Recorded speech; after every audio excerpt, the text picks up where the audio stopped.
नमस्कार दोस्तों, मैं आदर्श कुमार बिंद।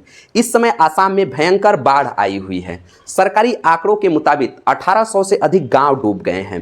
पानी 10 मीटर ऊपर बह रहा है, यानी 3 तल्ला के बराबर पानी बह रहा है, जिसमें हाथी भी डूब जाए तो उसका पता न चले।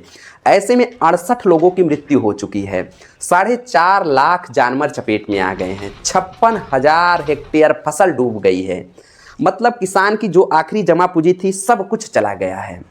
अब ऐसे में सरकार से जवाब प्रश्न बाद में करेंगे। सबसे पहले आवश्यक कदम हो जाता है कि हम सभी ने इस आपदा में जिन भाई बहनों को खो दिया, जिनके लिए हम कुछ नहीं कर सके, किंतु जिन्हें बचाया जा सकता है, जिनके लिए कुछ किया जा सकता है, उनके लिए डोनेट कीजिए असम गवर्नमेंट को। Donate for Assam, save for Assam, ताकि इन बेकसूर लोगों को समय रहते बचाया जा सके।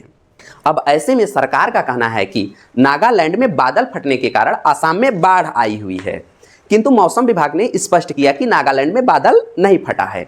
बाद में असम सरकार ने भी इस बात को स्वीकार किया कि नागालैंड में बादल नहीं फटा है। अब ऐसे में सवाल उठता है कि असम में इतनी बड़ी बाढ़ आई कहां से?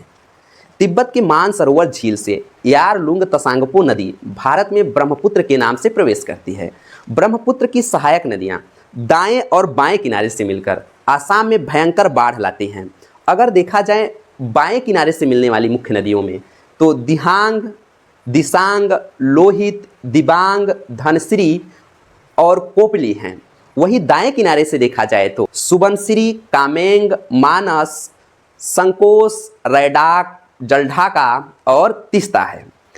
जब ये सभी सहायक नदियां ब्रह्मपुत्र में मिलती हैं तो अपने साथ लाए हुए गाद को भी भारी मात्रा में छोड़ देती हैं, जिससे ब्रह्मपुत्र नदी पर दुनिया का सबसे बड़ा द्वीप मांजुली द्वीप का निर्माण हुआ। जब यह गाद धीरे धीरे नदी की तलहटी में जमने लगता है तो नदी प्रणाली अवरुद्ध हो जाती है और पानी ओवरफ्लो होने लगता है। और देखा जाए असम घाटी भी एक थाली जैसा है, यानी बाढ़ आना फिक्स है। यदि बाढ़ आना फिक्स ही है तो ऐसे में 70 सालों से सरकार बाढ़ के नाम पर पैसा जो ले रही थी, कहां खर्च की? सरकार की तैयारी क्या थी? जब अमित शाह 2021 में कहते हैं कि असम को बाढ़ मुक्त कर देंगे, तो ऐसी क्या वजह थी कि इतनी बड़ी भयानक घटना हो गई और सरकार जो है अब तक बाढ़ से निपटने के लिए कुछ नहीं कर पाई? एक प्रश्न उठ रहा होगा कि 70 सालों से पहले इतनी भयंकर घटना क्यों नहीं घटित हुई? आज ही क्यों इतनी बड़ी भयंकर घटना घटित हो रही है? 70 सालों से इतनी बड़ी तबाही को सरकार कैसे रोक रखी थी? वनों की अंधाधुंध कटाई और खनन से मिट्टी का कटाव लगातार हो रहा है, जिससे नदी की तलहटी में मिट्टी के गाद का प्रसार हो रहा है, जिससे पानी ओवरफ्लो हो रहा है। इसके पहले पेड़ों की जड़ों के माध्यम से पानी मिट्टी के नीचे चला जाता था, जिससे बाढ़ आने से रुक जाता था। और एक दूसरा कारण है नई ऊंची सड़कें, अनप्लान्ड शहरीकरण, कंक्रीट जाल, नाले नालियां चौपट। पानी निकलने का रास्ता पूरी तरीके से बंद हो गया। परिणाम निकला कि जो सड़कें डेवलपमेंट के रूप में दिखाई दे रही थी, अब वो एक भयंकर बांध का रूप ले चुकी थी। सरकार इस बाढ़ से निपटने के लिए 1954 में 4800 किलोमीटर लंबी मिट्टी का तटबंध बनाती है।